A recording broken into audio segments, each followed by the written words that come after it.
welcome to the Great Detectives of Old Time Radio. From Boise, Idaho, this is your host, Adam Graham. If you've got a comment, please feel free to email me, box13@greatdetectives.net. Be sure to cast your vote for the program on Podcast Alley, podcastalley.greatdetectives.net, and follow us over on Twitter at Radio Detectives. Alright, well, we will actually forego our sponsor announcement, but I do urge you to listen after the program for a very special public service announcement. But that said, let's get into today's episode of Rogues Gallery. This is the Mystery Playhouse version of Murder in Drawing Room A.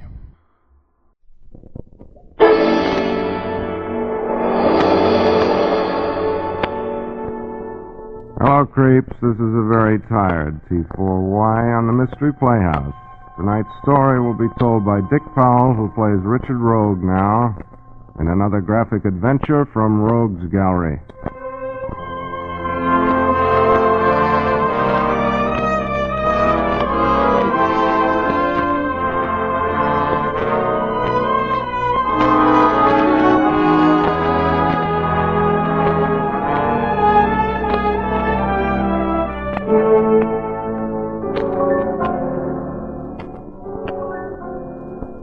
When I got on this rattler for my trip to Central City, I was not exactly a joy boy. I hate riding on trains. But a couple of hours later, I'm a happy chappy. Because who do I run across in the lounge car is a little ambition of mine with the name of Betty Callahan, a newspaper woman who is cheating the movies.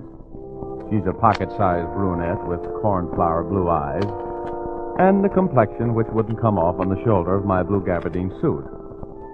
I rescued her from the wolves in Uncle Sam's Clothing, who were making life too interesting for her in the club car, and we retired to my compartment to talk about old times.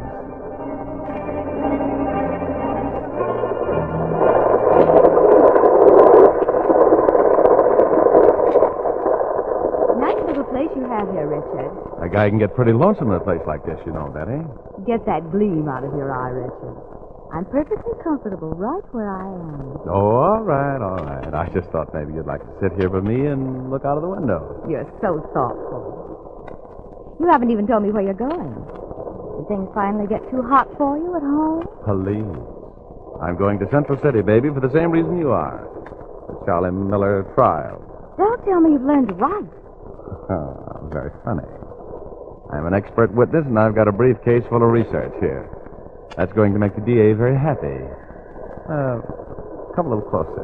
Oh, all right. What do you think? Is Charlie going to get the works? Oh, let's not talk about Charlie. Let's talk about me. Don't you ever get tired of that subject? No, it fascinates me. Come on, what are you sitting clear over there for? You like it here. Why? Did your mother ever tell you anything? About fellows like you? Plenty.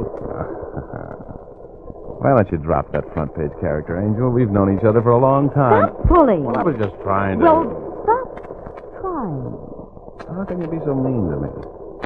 Ever since the first time I saw you, Betty, I've been stuck on you. No kidding. Oh, Richard. Did anybody ever believe that line? Once in a while. You know, something's going to happen to you in just a minute, baby. Will I like it? Let's find out. Quiet. Oh, brother. What's the idea, lady?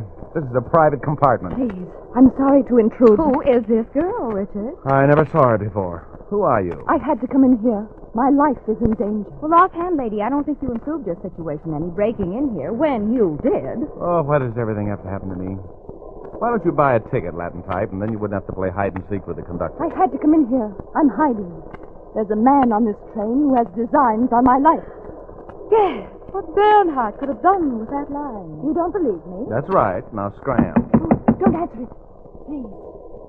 It's him. The guy with the design? I want to take a gander, Jim. Oh, no. I'll answer it myself. I want to talk with you a minute, Diane. It's impossible, Fritz. There's nothing more to say. I think maybe you'd better. I know where you're going, Diane, and I know what you've got. Now, you want to come out here? All right. I'll be with you in a minute. I'll be waiting. Want me to take care of that punk for you? You stay out of this, Richard. Please. Will you keep this briefcase for me? Don't let anyone touch it. Please. Well, next time, why don't you get a drawing room with a revolving door, Richard? Oh, shut up. You know, I'm kind of worried about that girl. I'm going to feel pretty silly if she comes up dead.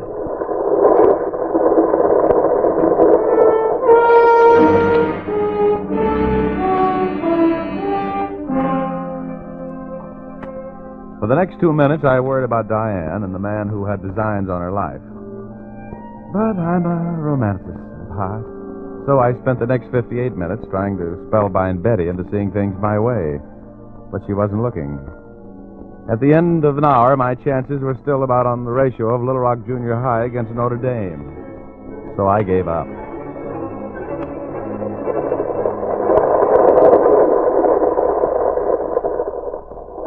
An hour since our visitor checked out. What do you think, Richard? The dame's either as goofy as a cub outfielder or she's really in a jam. If you're pulling me, I'll put my X on the first stanza. Let's take a look in that briefcase she left behind. Hey, wait a minute, honey. That's my briefcase. Oh, I'm sorry. Don't get huffy, Richard. Those two briefcases are practically identical. Yeah, I guess they aren't that. Well, give me mine. I'm going to put it up here on the rack. Hey, what is this? Pipe down, pretty boy. Turn the lights back on, Richard. Shut up, lady. All right, give me that briefcase, pretty boy. Get that flashlight out of my eyes. Keep your hands where they are. Give me that flashlight. Sorry, lady, but you asked for it. Now, pretty boy, give me that bag. Hey, what's the gimmick? What are you pulling that emergency cord for? I don't want to have to shoot you. Keep your hands out of your coat. So long, pretty boy.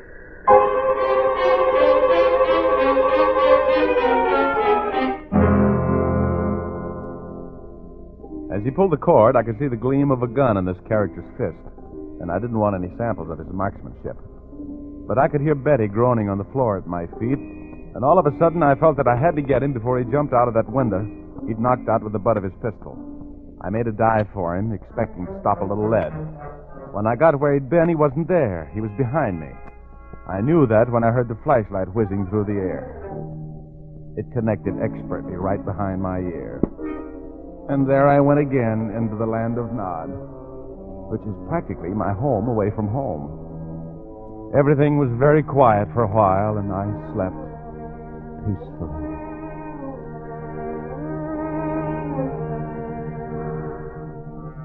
Come on, Rogie. Come on. Get up, Rogue. Get up. Huh? Snap out of it. Betty's been hurt. Betty? The man got away. You've got to get up. Oh, I can't. Oh, my head. Get up. Get up. Wake up. Get up. What's that noise? It's at the door. Someone wants in. Oh, they'll go away. Snap out of it, Rogie. Let him in. Betty's been hurt. What happened? I can't remember. Remember the man?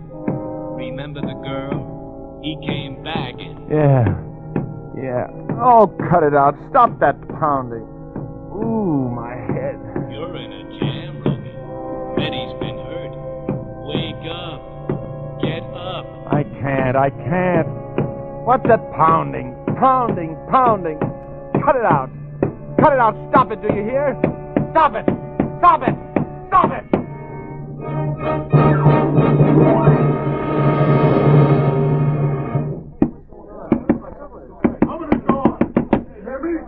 Open the door. Okay. Betty. Oh, Betty, you poor kid. Hello in there. Hello. I'm coming. Just keep your shirt on. I demand an explanation of what's been going on in here. Come on. Help me bring this girl out of it. The window broken.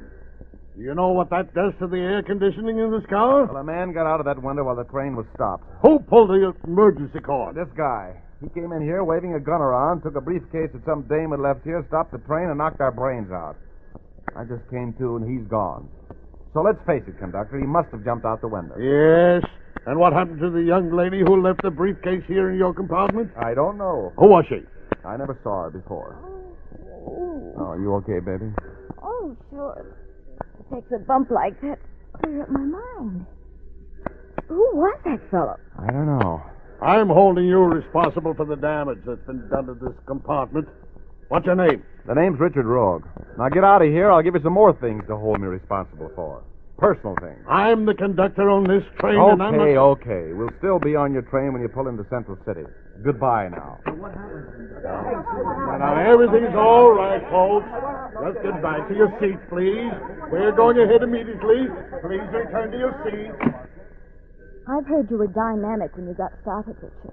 Yeah, look. That daffy dame that came charging in here wasn't kidding. That briefcase of hers is full of dynamite. Was, you mean? It's gone. Out the window. Oh, no, it isn't. That window jumper took mine, remember? I had it in my hand, ready to put it up on the luggage rack when he came in.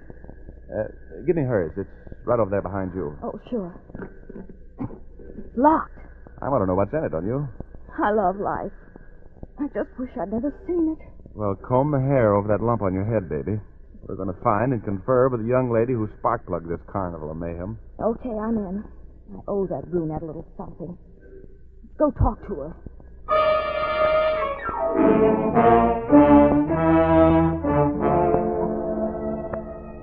My head had that familiar old feeling of having been washed in a washing machine, and I was feeling anything but cute as we wandered down the aisle, asking porters if they'd seen a big brunette wearing a blue pinstripe suit and a hat with cherries on it. That was Diane, you know. Finally, in car 73, the porter recognized the description and told us that the lady was in drawing room A. Naturally, the conductor came along about this time. His glares bounced off that haze of pain that surrounded me like ricocheting bullets. He went with us, under protest, to drawing room A.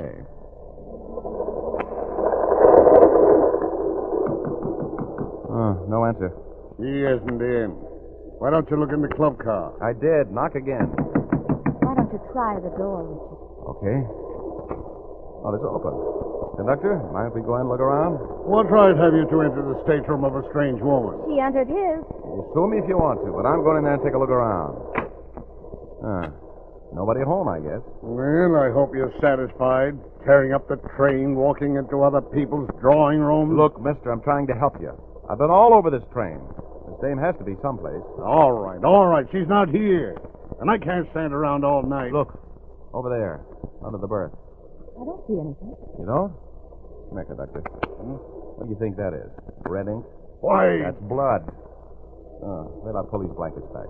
Oh, I'm getting out of here. Are you convinced now that something's happened to that girl? Yes, I suppose so. Well, she must be in here someplace. Open the door to that wardrobe.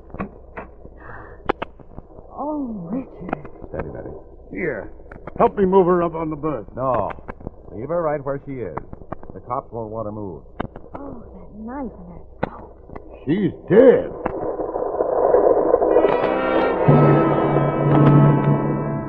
Yes, she was dead. And all we knew about her was that her name was Diane, and that I had the briefcase which must contain the reason for her murder. A pleasant thought. I took one more look at the dead girl, shuddered, and pulled Betty out of that room. I wondered what was going to happen next, and who was going to be the main attraction.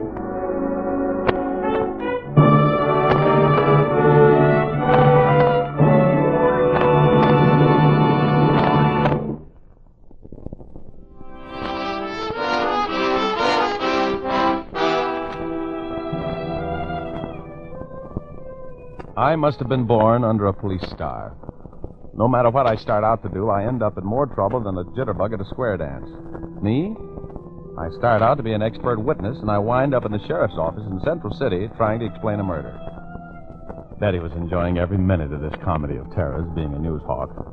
She was jumping with enthusiasm and theories, the sheriff was jumping with importance, and I was just jumping. I don't like murder unless there's a profit in it for me. Sit down, Rogue. You shouldn't be so nervous. Well, we should be getting a report of that murdered woman, shouldn't we, Sheriff? We're not going to get any place until we find out who she was. Oh, my men are working on it, Rogue. Now, just take it easy. We know our business here in Central City. Uh-huh. Well, it's your business. It isn't mine. So if you don't mind, I think I'll shove off. I've got a little business to take care of myself. Just a moment. I'll, What? We got a positive identification on that lady who was stabbed on the train, Sheriff.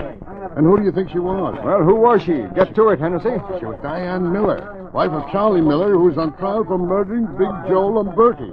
No kidding. You can go, Hennessy. Sheriff Mills. Yeah? All over the place, huh? Great work, Sergeant. Okay. I'll have a pick out on him in 10 minutes. Thanks. Well, what's the good news? Have anything to do with the case? Well, Rogue, the man who stabbed Mrs. Charlie Miller was Flip Stone, Miller's best friend, and his first lieutenant in the slot machine racket. His fingerprints were all over the knife. How do you like that? I don't like it. Doesn't make sense yet. Richard, I'm going to go call this into my city desk. Will you meet me at the hotel and bring me up to date on what has happened? Sure, I'll take care of it, baby. You run along, keep your readers informed. You might as well go along with her, Rogue. We don't need your help to solve this case. We're perfectly capable of taking care of it ourselves. Oh, swell. Lots of luck. I've heard all about you, Rogue. Just keep your hands in your pockets while you're in Central City. We don't like smart private detectives very well. Remember that.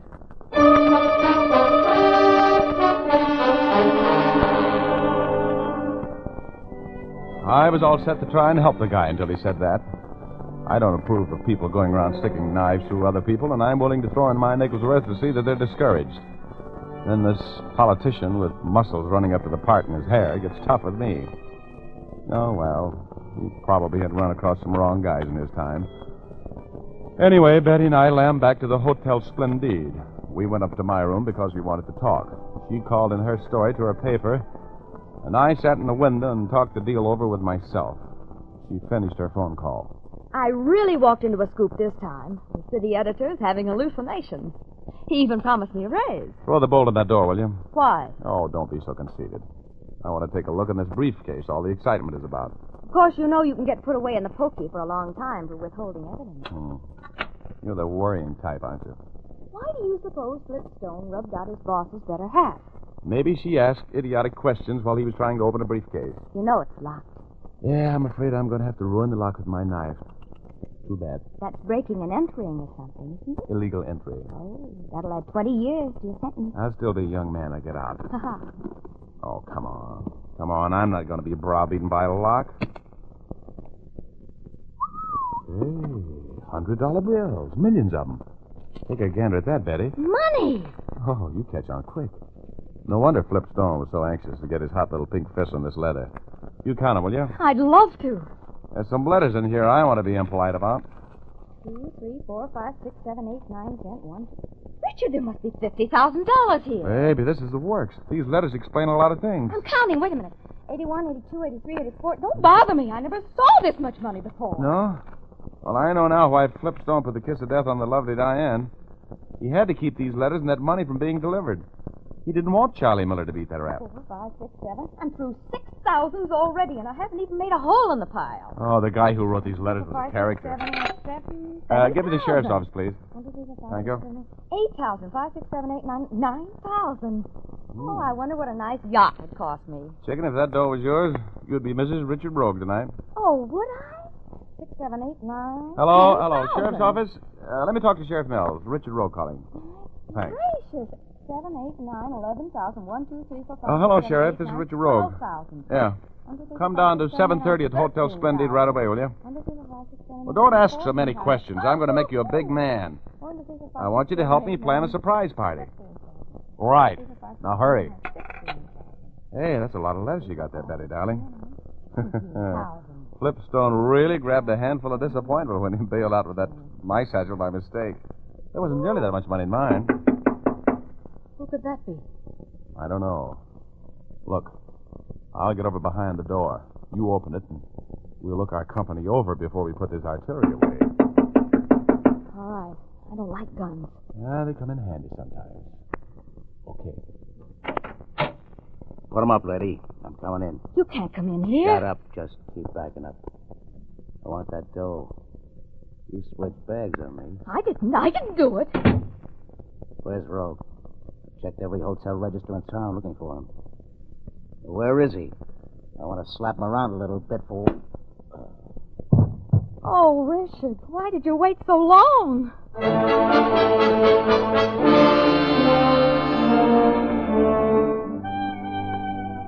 I administered that pistol anesthesia with masterful precision. Flip was going to have a long ride on the dream train.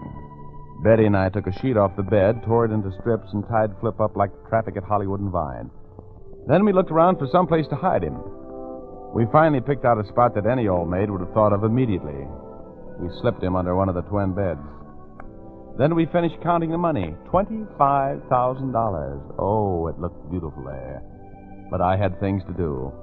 I called the sheriff. He hadn't left the jail yet. So I went down there to talk with him.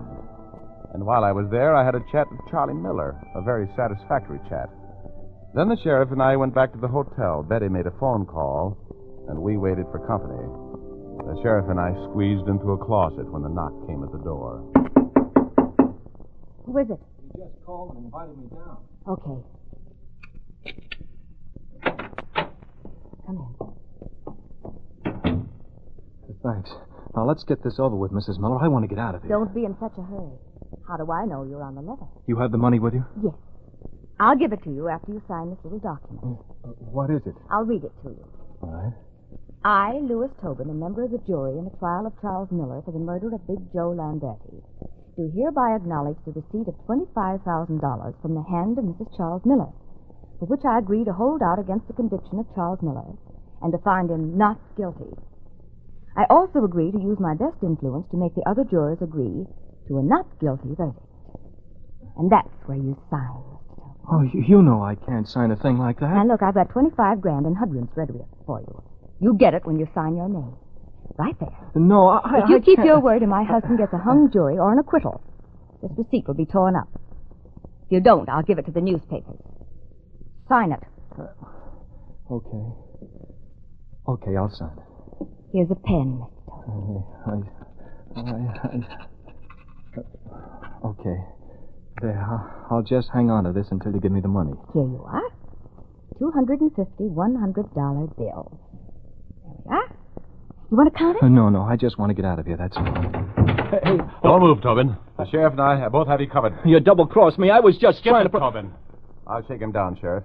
He's got $25,000 on him that you marked yourself. You haven't got a thing on me. I was just Take your trying... hands out here. Well, Miss Callahan, could I have that confession? Oh, sure, if you'll let me have it back for a photostat later. Okay, it'll be yours, exclusive. And now I'm going to take this man down and lock him up where he belongs. Yeah, that's a good idea. Very practical. Oh, here, Sheriff. You better take this money with you. I just spend everything I get my hands on. Oh, yes, of course. Thank you, Rogue. You better count it. Later. No, Sheriff. You better count it now. I can't take the time now, Rogue. If there's any money missing, I'll be back.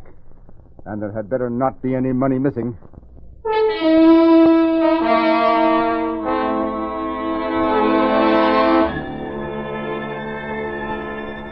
I had news for the sheriff, but he was so impressed with his pinch that he couldn't see me.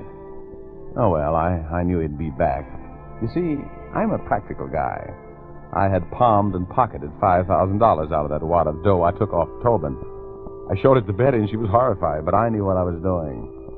So I just sat there and waited for the door to take a beating. And it did. Who is it? It's the sheriff. Let me in, Rogue. Why, Sheriff, you're all red in the face. It's your age? I knew you were a crook the first time I set eyes on you, Rogue. You probably studied psychology at Barber College. That's what makes you so smart. There was only $20,000 in that briefcase when I counted the money at the jail.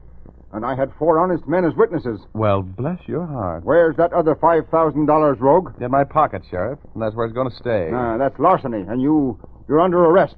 Now, is that silly?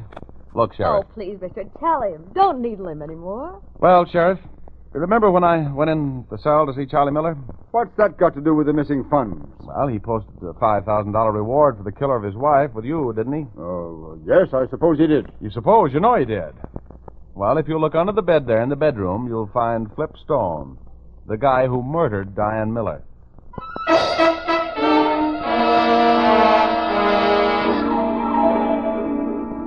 It was very simple. I just collected my reward in advance, that's all. My friend the sheriff was a little upset for a while, but he calmed down when Betty brought in a photographer to take his picture for the papers. Isn't it funny what some people will do to get their pictures in the papers? I had to practically wrestle him to keep him out-profiling me, the big ham. Well, I split the reward with Betty, of course. Well, I didn't just exactly split it with her. I gave her $2,000.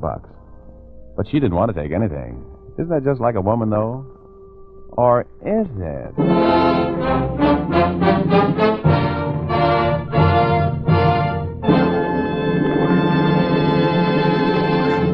We're a little late, folks. This is T4Y. Good night. Sleep tight. This is the Armed Forces Radio Service.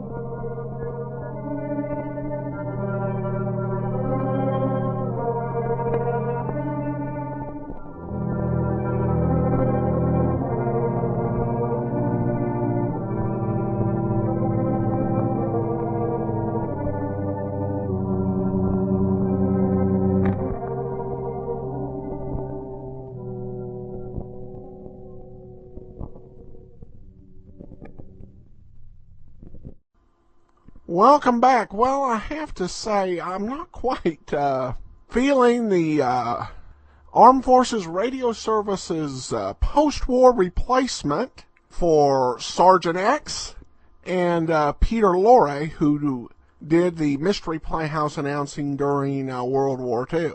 But other than that, the mystery itself was a lot of fun with quite a few twists and turns along the way. And continues the sort of pattern when Rogue gets some money. A lot of times on the detective shows, our detective hero is never allowed to really cash in big because it would ruin their status of being kind of paycheck to paycheck. That was one of the descriptions of the hard-boiled private eye that Raymond Chandler put out. He said that the hard-boiled private eye was not wealthy, didn't have a lot of money, or else he wouldn't be a detective. So you've got to keep your detectives, if not in poverty, but at least kind of just barely scraping by. So you don't usually see them. Usually something happens where they lose out on the money. Well, in Rogue's gallery, it's not necessarily the case. Rogue may end up getting some money, but he is quickly parted with it, so he can return to the state of ideal private detective poverty. Got a comment from Podcast Alley, and says, the show I follow most loyally, and for good reason. The host is discerning and committed to bringing his audience the best. He also plays the shows from the first episode onward, which, surprisingly, isn't a very common practice for radio show podcasts. Thanks so much and for the comment. And as I mentioned a few times before, that was part of the reason why I started the Great Detectives podcast, because, there are other detective show podcasts, which certainly appreciate the effort people put into them. They either have shows in random orders, or they have, random shows, like they'll do Barry Craig one week and let George do it another week. So I wanted to do a podcast where we would go through a series all the way in order, and then we'd start on the next one. And it does at times present some challenges, because I listen to, in addition to what I play for the show, I listen to other detective series. And I find myself thinking, boy, I'd love to be able to share this with the audience. I can hardly wait till we get there. But I still have to wait, because I've got to keep it at a sustainable level where I'm not going to burn out doing it. And I've also got to have the discipline to continue on with one show all the way through. But thank you for the comment. Exactly what we were going for. Got a question here from Jeannie, who asked, does anyone know where I can buy the Jack Webb CD of the Johnny Madero radio shows? So far, I can only find them on MP3. Help, please. Thanks to anyone for any information. Well, that can be a bit of a challenge, because I checked and neither of the major commercial producers of audio CDs, old-time radio, actually had Johnny Madero available. And even for shows that they do have on CDs, usually they only have a few. It might be 6 episodes or 8 episodes, or it might be all the way up to 20 episodes. One website, if you really and truly want something on CD, and I know some folks do that because they like CD quality audio, and also like to be able to perhaps share the CD with somebody who's not as tech savvy to play an MP3. You can go to otrsite.com, which is one of the older old-time radio sites on the internet. And you go to his show logs, which list his holdings of titles that he's able to put onto CD, and you give him those give him the codes, and he can order it. It's pricey. It's $16 for each 2-episode CD. Another alternative, if you're just concerned about being able to play it in a CD player, is to just get software that will allow you to burn MP3s onto an audio CD. I hope those options help. Now to that public service announcement I was talking about. I've told you before about the work of Compassion International, how they help provide food, clothing, shelter, and education to children living in third world countries and facing poverty, partnering with local churches who care for the kids where they're at. I also told you when I and my wife started sponsoring a compassion child, we chose an older child who was 15 at the time and was at that time the oldest child who did not have a sponsor. Well, since that time, the economy in our country has become problematic, and many families have had to cut back, including, unfortunately, on some charitable contributions. And last time I told you about the problem with older children without sponsors, there were 300 older children who had no sponsors. Today I've received communication from Compassion International indicating that number is up to 1,900. So once again, I encourage you, if you've not already, to take a look at compassion.com and to consider sponsoring a child, particularly an older child above the age of 10, where there is such a great need. Compassion.com. Well, that will do it for today's episode. We'll be back tomorrow with Let George Do It. In the meanwhile, send your comments to box13@greatdetectives.net. Follow us over on Twitter at Radio Detectives, and give us a call, 208-991-4783. But from Boise, Idaho, this is your host, Adam Graham, signing off.